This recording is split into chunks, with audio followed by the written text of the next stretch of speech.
I'm glad to share my formula that I use as to what's the maximum that I will pay for any property. And that brings up a good point, Mike. The math makes the decision as to your maximum purchase price. The math, not your emotions, because your emotions are going to mess you up every time. It's the math, it's the formula. Let the formula decide what's the most you're going to pay. And when you follow this formula, it protects you, it protects your private lenders, it protects everybody involved.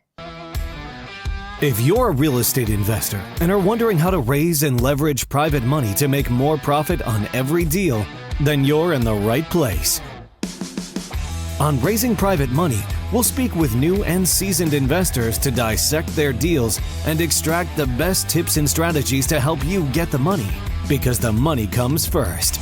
Now here's your host, Jay Conner.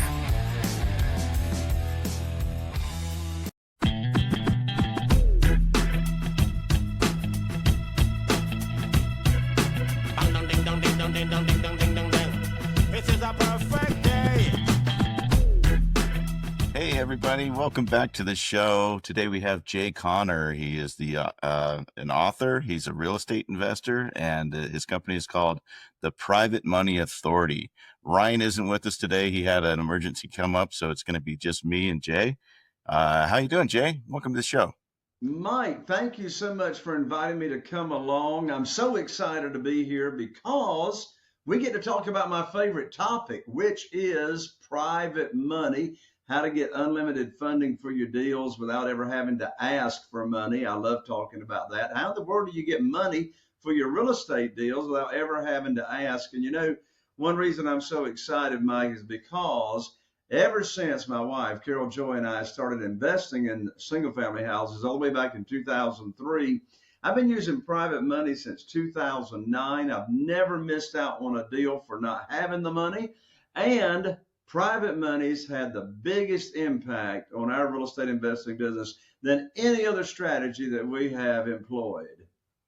So before we dive into the topic and actually how it works, can you give us just a brief overview of your career, how you got into real estate, very first deal to, what you're doing now? Sure. Well, I was raised in the mobile home business, Okay. manufactured housing, and the financing for those products went away in the early 2000s. So Carol Joy, my wife, and I, we started investing in single family houses here in Eastern North Carolina all the way back in 2003. And we flipped over 500 houses now in our career. We started flipping houses before HGTV even existed, before it was a sexy thing, to do. And so we've done a lot of deals. We're in a small market, Mike. Our target market's only 40,000 people, but we do on average 2 to 3 deals a month with average profits at $86,000 per deal. Now, I don't say that to brag. I don't say that at all coming from a space of ego. The reason I share that is because there's a point to be made. And that is when it comes to real estate investing, particularly in single family houses, there's an argument to be made to focus on smaller markets instead of competing in the big cities and all that. I'd rather be, a big fish in a small pond. So from 2003 until January of 2009, Mike, the only thing I knew to do to get my real estate deals funded is go to the local bank or the mortgage company, get on my hands and knees and say, please fund my deal. And, I had to pull up my skirt for the banker to look at all my personal assets and had to get my credit score pulled and financial statements and all that stuff. That was all traditional institutional money. And Mike, that worked okay the first 6 years, from 2003 to January 2009. But then everything changed. I remember that time. I was a loan officer at that time. Oh, were you? Wow. I was. Yeah, well, I had my active mortgage broker license for decades. And so, yeah, January 2009, I'll tell you, Mike, exactly what happened. I was sitting right here at my desk and I called up my banker. Now, my banker's name was Steve, and Steve had been funding my real estate deals for 6 years from the same bank. Back then it was called BB&T. So he was with Branch Bank and Trust, and he funded a bunch of deals. Well, here's what happened, and here's where everything changed. I called up Steve and I told him about 2 houses that I had under contract that I needed funding for. And I wasn't calling anybody else. I mean, he was the guy. So, Mike, I told Steve about these 2 houses I had under contract to purchase. And like that, I learned that my line of credit had been closed with no notice to me. And I said, Steve, what in the world are you talking about? Why in the world are you telling me that my line of credit's closed? I said, for goodness sakes, we've done a ton of deals in 6 years. We got a great business relationship. I got an 800 credit score. I've never been late on my payments. What is the problem? He said, Jay, don't you know there's a global financial crisis going on right now? I said, no, Steve, I don't know nothing about that. I said, but I do one thing now. You just gave me a financial crisis because I don't have a way to fund my deals. And so he says, sorry, Jay, we're just not loaning money out to real estate investors anymore. So, Mike, I hung up the phone. I sat here at my desk for a moment, and I asked myself a very, very powerful question. In fact, the answer to this question changed totally the trajectory of our investment company. So I sat here for a moment and I thought to myself, and by the way, this question will help, or the answer to this question will help fix any problem that anybody's got going on. I don't care if it's health, relationships, financial, career, it don't matter. The power's in asking the right questions. And by the way, Mike, these people running around saying, oh, every problem's an opportunity. I want to throw up. I didn't have an opportunity. For goodness sakes, let's face the facts. I had a problem. Now, granted, the problem became an opportunity because without that problem, you and I wouldn't be visiting here on the Eggs Show, for goodness sakes. But here's the question I want to share with you and your audience that I asked myself when I was cut off from the bank. And the question I asked myself, I said, Jay, who do you know? You see, there's the key right there. It's not how, it's who. I said, who do you know that can help fix your problem? And you know, Mike, when I asked myself that question, I immediately thought of a dear friend. His name is Jeff Blankenship. He was living in Greensboro, North Carolina at the time, and he was investing in single family houses. And I called up Jeff. I thought to myself, maybe Jeff can help me out here. I called up Jeff. I said, and I told Jeff what had just happened with the bank shutting me down. And he said, well, Jay, welcome to the club. I said, well, Jeff, what club is that? He said, that's the club of having the bank shut down your line of credit. He said, my bank shut me down last week. I said, well, Jeff, how are you going to fund your real estate deals? And just by asking that question, he said, well, Jay, have you ever heard of private money and how you can get money from individuals just like ordinary people like you and me? I said, no, I've never heard of private money. He said, have you ever heard of self-directed IRA companies and how individuals, ordinary people, can take retirement funds they have that they're not happy with and move them over with no tax penalty to a self-directed IRA company and then loan that money out to us on our deals. And then the interest we pay them, they earn either tax-free or tax-deferred. I said, Jeff, I don't have a clue. What in the world are you talking about? I said, what is private money? He said, he says, there's this gentleman down in Jacksonville, Florida, by the name of Ron LeGrand. And Jeff said, Ron LeGrand can teach us what private money is. I said, well, what is it, Jeff? He says, I don't know, but Ron says we can get a lot of it really, really fast. I said, okay. So Jeff and I, we went to our very first real estate investing seminar to learn about private money. And let me tell you something. I learned about private money and I came back home.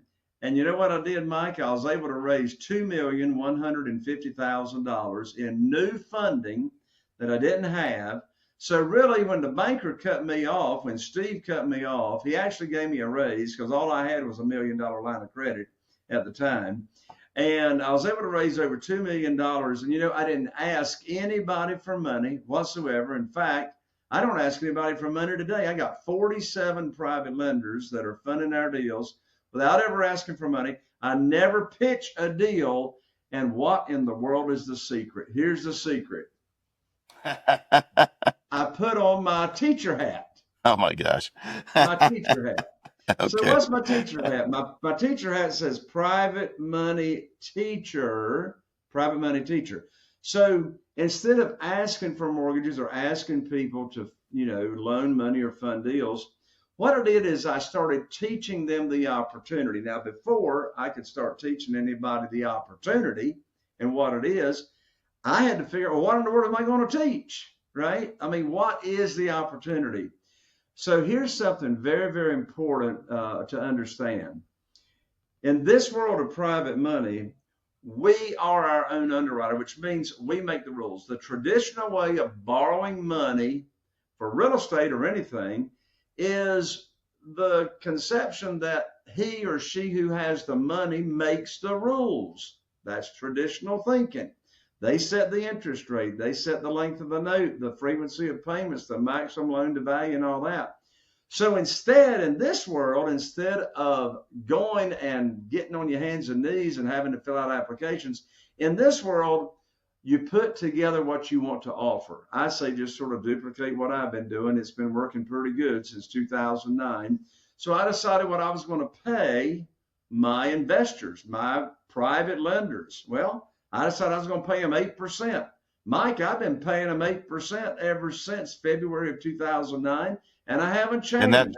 And that's like in 2009, 8% was high. Oh, yeah. Yeah, but you're not dealing with the crap with the bank, so that's probably like okay for you because you're not jumping through the hoops. So it's kind of like yeah. There's no hoops to jump through. Yeah. Right? Because we make the rules. So I decided I was going to pay everybody 8%. I was going to not borrow more than 75% of the after repaired value. I didn't say 75% of purchase price.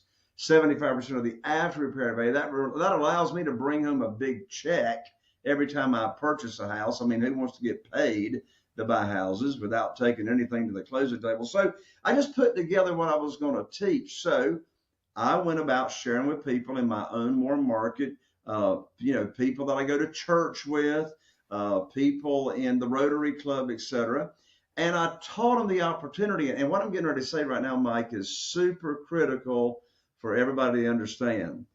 In fact, Mike, I'm going to take a little risk right now. I'm going to ask you a question. I'm not sure of your answer, but I'm going to take a risk. Have you ever heard the guru on stage teaching real estate to say something like, "Oh, just get the deal under contract. The money will show up"? Yeah, I've heard that a few times. For goodness sakes, I want to throw up. Or have you heard them say, "Oh, just get the deal under contract. Money finds good deals," right? I know you've heard that. And let me tell you, look, I want to be like the Kool-Aid cartoon character and run into the brick wall like you see on TV. That drives me crazy. I was like, come on now. Where's the money going to come from? Is it just going to like rain out of clouds or something, Now, look, if you're a wholesaler, you're getting the money lined up first. That's called your buyer's list, right? That's what they teach you when you first start wholesaling. But if you want to stay in deals like I do, we want to get the money lined up first. So back to what I was saying. It's so critical to understand what I'm getting ready to say. You see, right, here's the thing. Never talk about a deal you need funded in the initial conversation with a new potential private lender. You see, my 47 private lenders, Mike, they never heard of private money, private lending. They never heard of self-directed IRAs. I got 47 private lenders right now, and not one of them ever heard about this world until I put on my teacher hat and I exposed them to it. So here's the point I'm wanting to make, and then I'm going to turn it back over to you. The point I want to make is separate the conversations between teaching the opportunity and what the program is and how they can be involved as an investor or private lender. And then after they've told you what they got to work with and they told you they like the program, then you talk about a deal. The worst time to be raising private money for real estate is when you need it for a deal. There's always going to be deals. And so I'm going to share right now, Mike, and then I'll turn it back to you. I'm going to share right now the exact script. Here it is. The exact script, exactly what I say over the telephone to my private lenders when I got a deal for them to fund without asking for money. So, Mike, I need your help to explain this.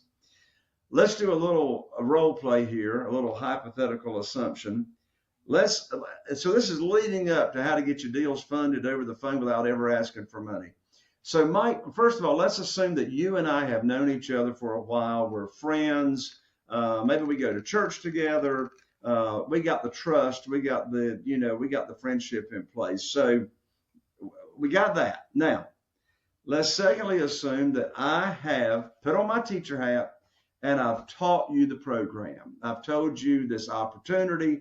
In all likelihood, you never heard of private lending. In all likelihood, you've never heard of self-directed IRAs in this example. And so let's assume you like it. And let's say you've told me that you've got $150,000 in a 401k with a previous employer, and you still got that money sitting over there in a 401k at the previous employer, and it's in the stock market, and you're not liking the volatility of the value going up and down. And I've taught you in the program that it's just like putting your money in the local bank in a CD, except you make a whole lot more money on interest. And so let's also assume that I've introduced you to a self-directed IRA company representative, and they've moved your money over at your request because you want to invest in my program. So they've moved the money over.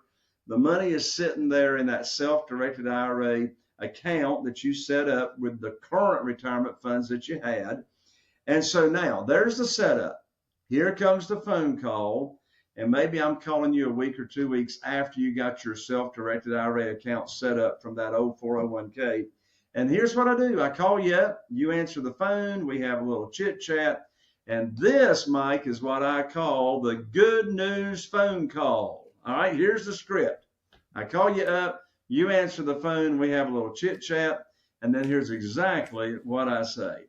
I say, Mike, I've got great news for you. I can now put your money to work. I've got a house under contract here in Newport, North Carolina, with an after repaired value of $200,000. Now, the funding required for the deal is $150,000. That matches up to what you've got at your self-directed IRA. Now, closing is going to be next Tuesday. I'll need for you to have your money wired to my real estate attorney's trust account by next Monday. I'm going to have my real estate attorney email you the wiring instructions. That's the end of the conversation. The most stupid thing I could do is ask you, do you want to fund the deal? Of course you want to fund the deal. And here are 3 big reasons why Mike wants to fund my deal in this example. Number 1, Mike trusted me to move his retirement funds over to the self-directed IRA company that I introduced him to. Number 2, Mike knows I'm not going to bring a deal for him to fund unless it matches the criteria of the program I already taught him. Listen what I told him in the example. I told him the after repaired value is $200,000 and the funding required is $150,000. See, that's 75% of the after repaired value. So he knows I'm not going to bring a deal for him to fund unless it matches the criteria of what he's already expecting. He already knows what the interest rate's going to be. The third reason Mike is ecstatic to fund my deal is because he's not making any money until I put his money to work for him. I promised him I was going to invest his money for him and put his money to work. So here I am fulfilling my promise. So I'm ethically bound to use Mike's money because I exposed this whole world to him. So understand what I just went over. There's no begging, no chasing, no selling, no persuading, no trying to talk anybody into doing anything. You're leading from a servant's heart. You're serving people and exposing them to this opportunity. What I found out over the years is my private lenders actually need me more than I need them, because there's a whole lot more money available than there actually are deals. So when people ask me, Jay, what's the very first thing I need to do to start raising private money? Here's the answer. Own the real estate between your ears first. No chasing, no begging, no selling. You're serving, you're making people aware of what this opportunity is all about, and then you deliver and get them deals to fund. So, couple questions. For me, if I'm the guy with the 150 grand and I'm putting this out there, what is my recourse if your deal falls through? If the house doesn't perform as intended, am I now just the owner of a piece of garbage house that didn't get fixed right, and now I have to deal with it myself? Obviously it's like you've built the rapport with the person, the person beforehand. If you're trying to get them to invest their 401k into this property,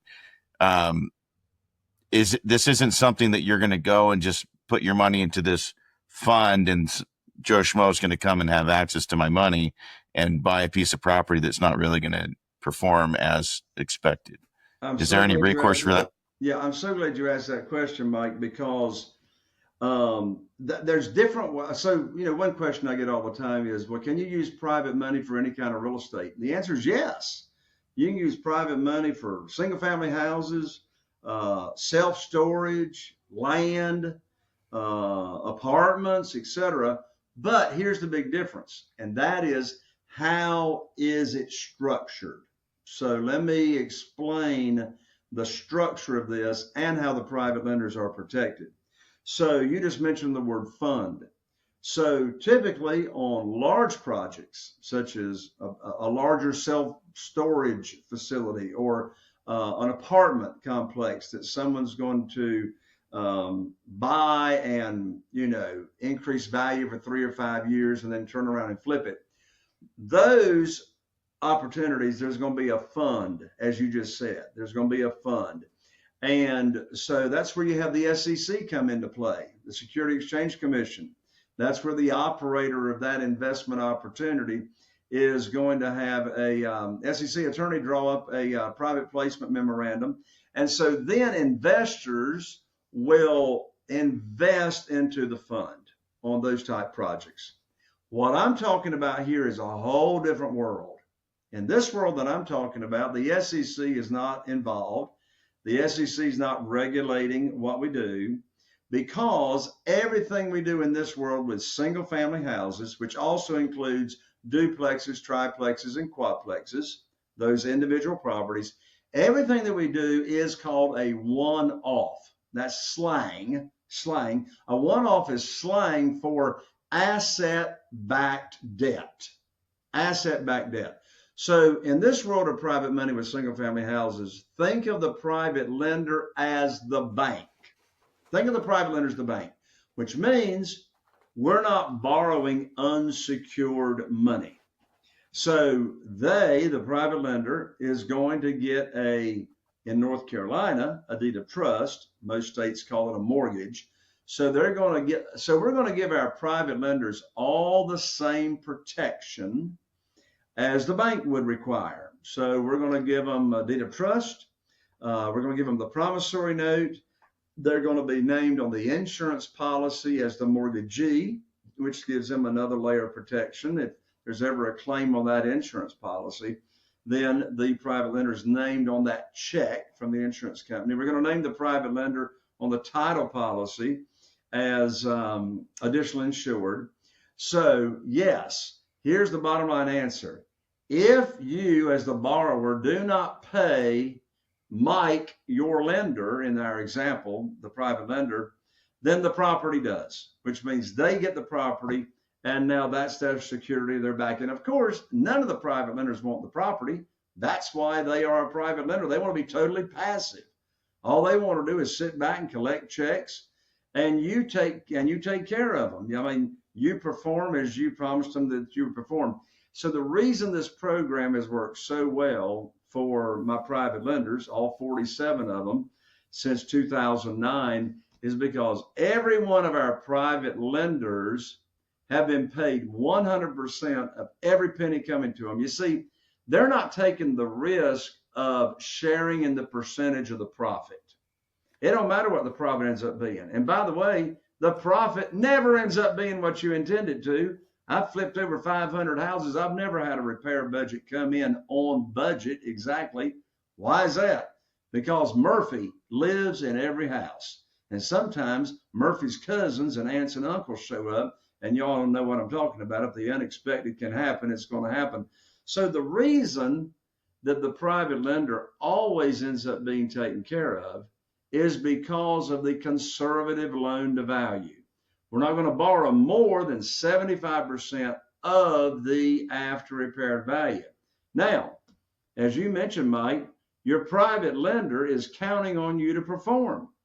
They are secured by that property. But as I said, they don't want that property. They want you to perform.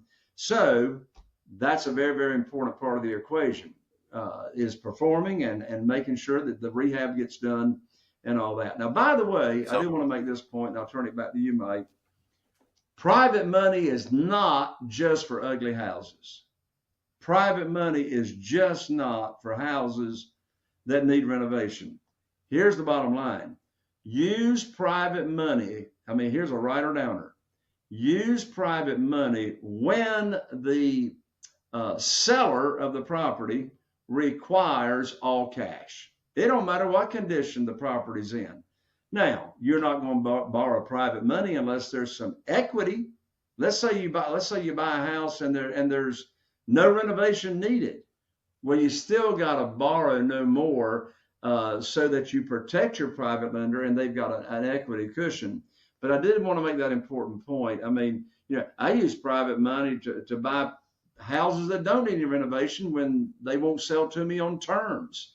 They won't sell to me subject to the existing note, or won't sell to me seller financing, which, after reviewing thousands of property lead sheets over the years, I've discovered only 13% of for sale by owners will sell to me creatively, with them being the bank or them selling to me subject to the existing note. The majority of them are going to require the cash, and when you got the private money, then you don't have to worry about ever missing out on any deals. So let's flip the script a little bit. Say, for example, I have no money, but I want a piece of property, and I don't have a grandma or a friend with the 401k that I can sweet talk into being a private lender. Is there an option to reach out to people you don't know, a company that has like a collective fund that you can contact and be like, hey, here's the deal. This is what I'm looking. Or do you have to have that friend that you're rolling their 401k into to make this work? I'm so glad you asked that question, because there's 3 categories of where you find private lenders. And here they are. The 3 categories are, number 1, the example I just gave, your own warm mortgage, your own connections, people that are in your cell phone, you go to church with them. Who do you see on a regular basis? You play golf with them, and etc. Right? So that's category number 1. Category number 2 is what I call your expanded warm market. Because if you want to scale your business, you're going to run out of your own connections sooner or later, right?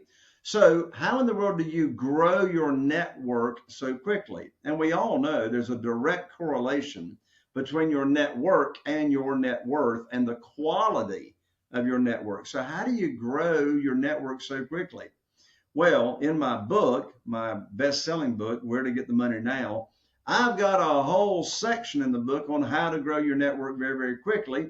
Let me go ahead and give you one example that I have gotten millions of dollars in private money by using this one strategy. And here it is. Join your local or one of your local BNI chapters, which stands for Business Networking International. Ivan Meisner founded Business Networking International decades ago, and I have been very, very involved, started being very involved in our local BNI chapter years ago when I started raising private money. Even little old Morehead City, North Carolina, population 8,000 people, we started a BNI years and years ago. Well, the way BNI works is they truly only let one person per profession have a seat. There's only one realtor. That's a very coveted seat in a BNI chapter. There's only one attorney, only one CPA, only one general contractor, only one essential oil lady salesperson, if you know what I'm saying. Yeah. So only one profession. Well, I joined BNI as the real estate investor. Odds are in your local BNI, there's not going to be anybody in the local BNI as a real estate investor. So I joined as a real estate investor, and then I volunteered to be the education coordinator. And that's a secret sauce right there. Whenever you're involved in these types of organizations or chambers of commerce or et cetera, volunteer, right? Serve, serve, serve. So every meeting every week on Tuesday mornings, I was able to present a 5-minute educational moment on how to be a better networker. So I had a lot of one-on-one meetings with our local BNI members, and in the one-on-one meetings, going to lunch or whatever, I tell them about the private money opportunity. I got millions of dollars by expanding my network, getting involved in the local BNI.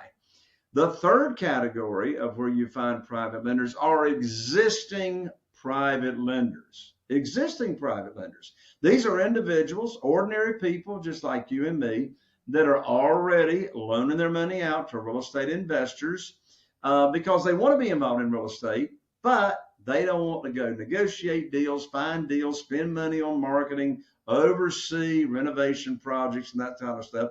They just want to sit back and get high rates of return safely and securely. So the question is, where do you find these existing private lenders? Well, don't do what I did when we started out years ago.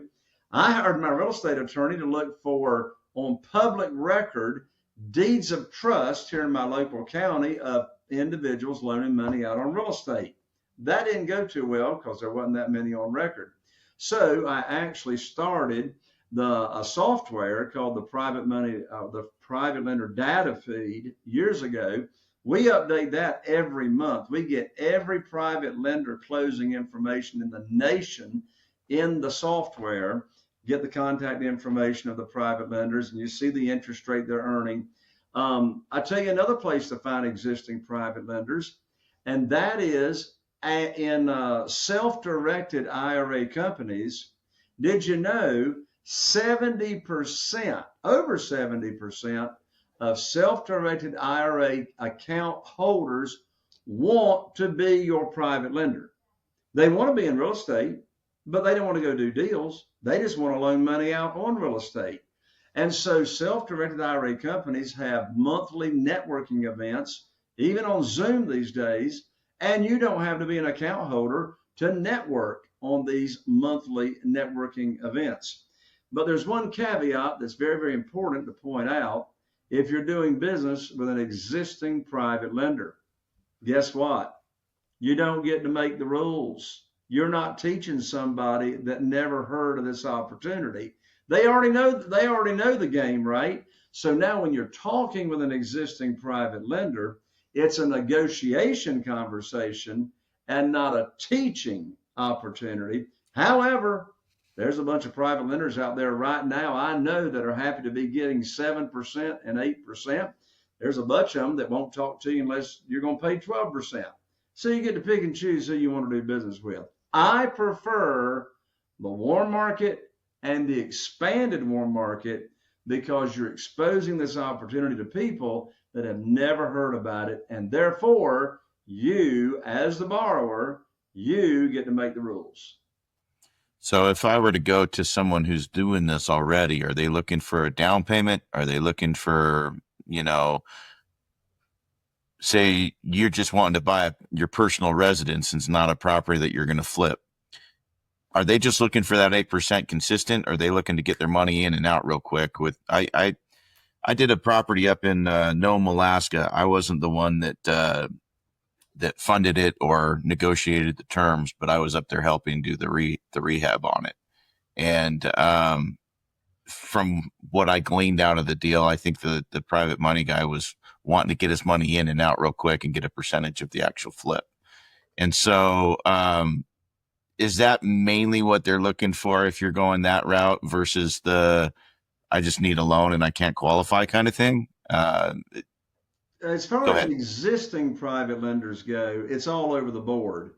Most of them are not going to want to tie their money up for more than maybe up to 2 years, right? Typically. Now, some of them that don't care, they'll push it out on 5 years or so. Now, all the notes that I do with my private lenders are either 2 years if they're using investment capital or 5 years if they're using retirement funds. But since I'm flipping most of the properties these days, I'm typically in and out of a property in less than a year, typically. But in answer to your question, it all comes down to what those, existing private lenders are interested in. Are most of them going to want a down payment? Yeah, or going to want to see a down payment? Yes. Most existing private lenders that are already in the game, they're, depending on your experience, they're not going to want to loan typically more than 80%, maybe, depending on your experience, 90% of the after repaired value, or sometimes even the purchase price, right? Ignore what I just said on the after repaired value. With the existing private lenders, it's going to be no more than 80 or 90% of the purchase price, which means you as the borrower, you're going to need 10% or 20% to put down. That's another reason I much prefer the warm market where I'm teaching people the opportunity, because I'm not going to borrow more than 75% of the after repaired value, not the purchase price. And since I'm able to buy these properties at a discount, that's why I'm able to bring home a big check when I buy and use that money for the renovation, or I might be pulling out some equity as well. Yeah. So, I haven't done a lot in the real estate world as far as like flipping homes and doing it myself. Most of what we've done over the years is we live in a property and just fix it up and do sweat equity on it. Just kind of make it that way. I haven't done it as an actual hiring a contractor, fix it up real quick, flip it, make 50K, move on to the next one. I assume if you're going down that route, getting the funding for the repairs built into the loan is critical, because you don't want to be running up a Home Depot credit card every time you go to flip a home. Well, that's correct, Mike. Yeah, I mean, we get the funding up front for the purchase and the renovation as well, all up front. Yeah. And I mean, again, to make the point, that's if a renovation is involved. And most of the properties we buy, there is a renovation involved, because that's why we're able to buy them at a discount.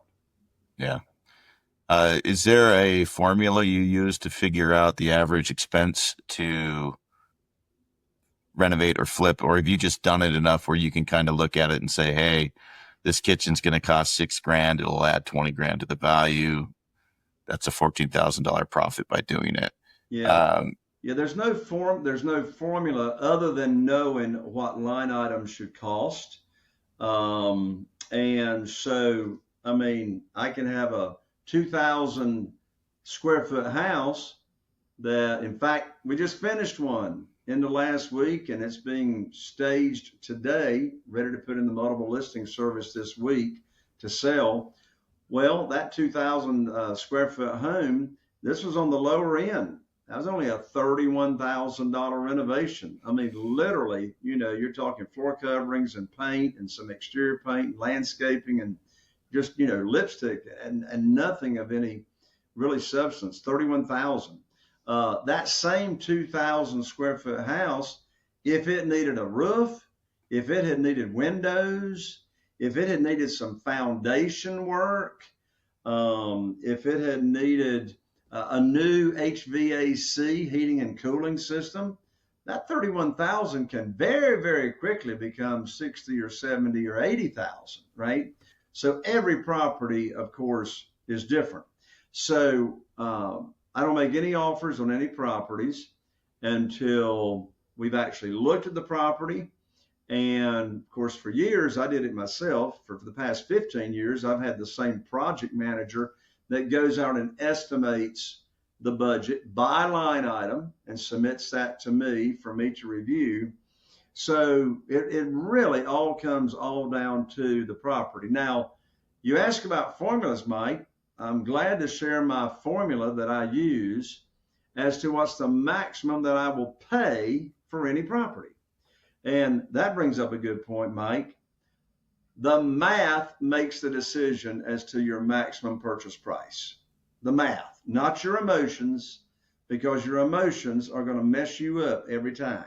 It's the math. It's the formula. Let the formula decide what's the most you're going to pay. And when you follow this formula, it protects you, it protects your private lenders, it protects everybody involved. And so the formula that I use when I'm paying all cash, and this formula's got nothing to do when I'm paying or purchasing a property using creative financing, such as subject to the existing note or seller financing and those types of things.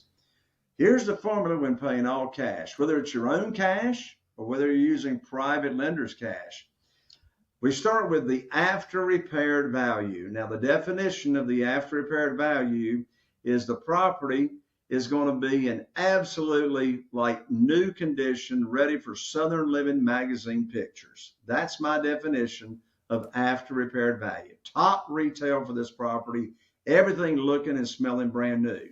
So we take the after repaired value, and then we'll multiply the after repaired value times 70%, and then take that figure, that accounts for your profit, carrying cost, then subtract from that the estimated repairs, and then that equals the maximum allowable offer.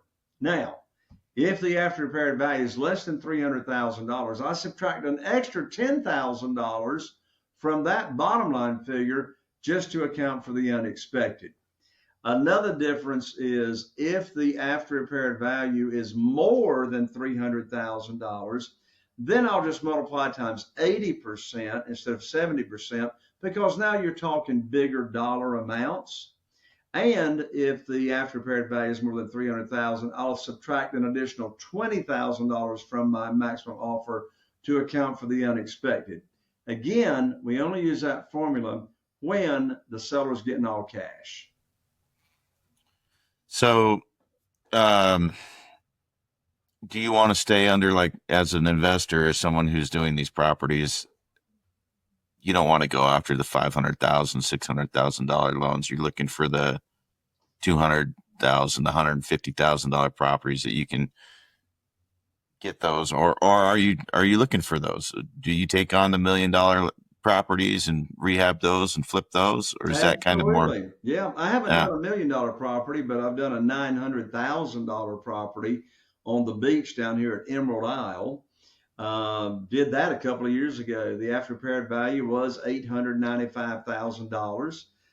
Bought the property for, I think it was right at $600,000. But your question, Mike, brings up a really, really good point for me to make. And that is, first of all, if you're just starting out and investing in single family houses, they don't take on those big projects. You know, if you want to start getting experience with the lower priced homes for what I call first time home buyer price points. So that's one thing you want to know if you don't already know it.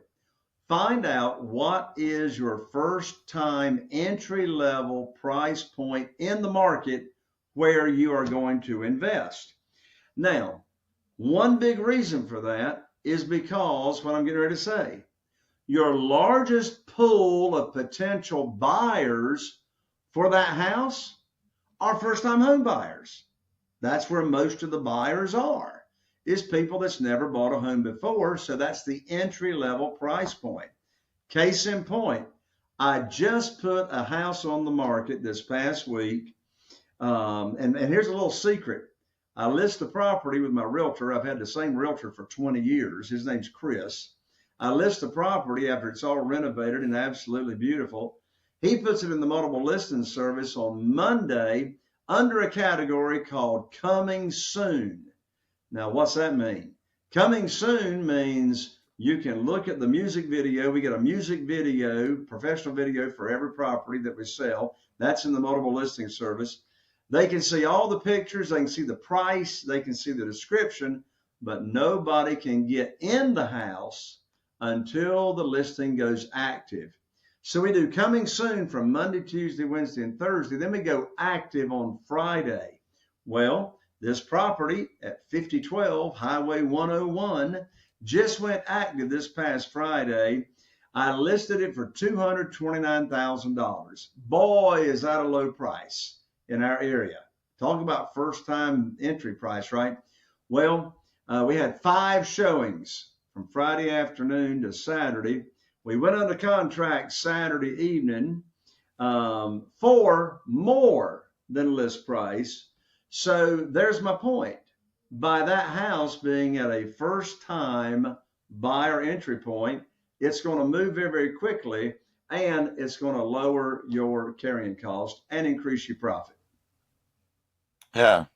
Very interesting conversation. Like you've opened a lot of turned on a lot of light switches in my head here where I'm thinking of different alternatives of funding and things you can do. We're kind of almost at that point. Do you want to tell people how they can reach out, get in contact with you if they want to A, work with you, or B, just get your book? Sure. Yeah.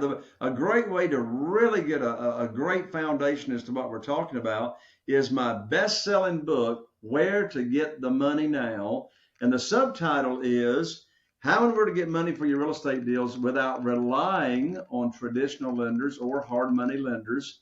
And I'll autograph the book. I'll 3-day express it to you. The book is free, just covers shipping. You can pick up the book at www.jayconner.com/book. Again, that is www.jayconner.com/book, and I'll rush it right out to you. In addition, I'm also going to include 2 tickets to my live event, which is called the Private Money Conference. I put it on twice a year here in Eastern North Carolina. These tickets are valued at $3,000 for 2 people. I'm going to include 2 tickets. You can come for free. And another way to connect with me is come over and check out my podcast. Obviously, you like podcasts. You're listening to Mike and Ryan's podcast here, Eggs. My podcast, I'm now in my 8th year of podcasting. The name of my podcast is Raising Private Money with Jay Conner. Raising Private Money with Jay Conner. I have 2 shows a week. We release them on Monday mornings and Thursday mornings. Now, almost got 800 episodes now. I'm always interviewing other real estate investors that have already raised private money.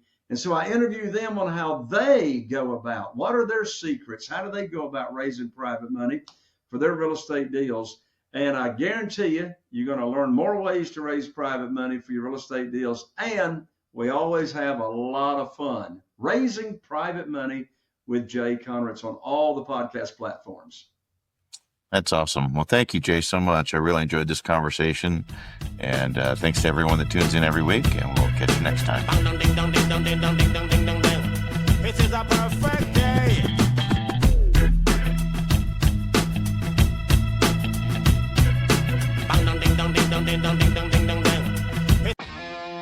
Are you feeling inspired by the knowledge you gained in this episode? Then head over to jayconner.com/moneyguide. That's jayconner.com/moneyguide and download your free guide that shares 7 reasons why private money will skyrocket your real estate investing business right now. Again, that's jayconner.com/moneyguide to get your free guide. We'll see you next time on Raising Private Money with Jay Conner.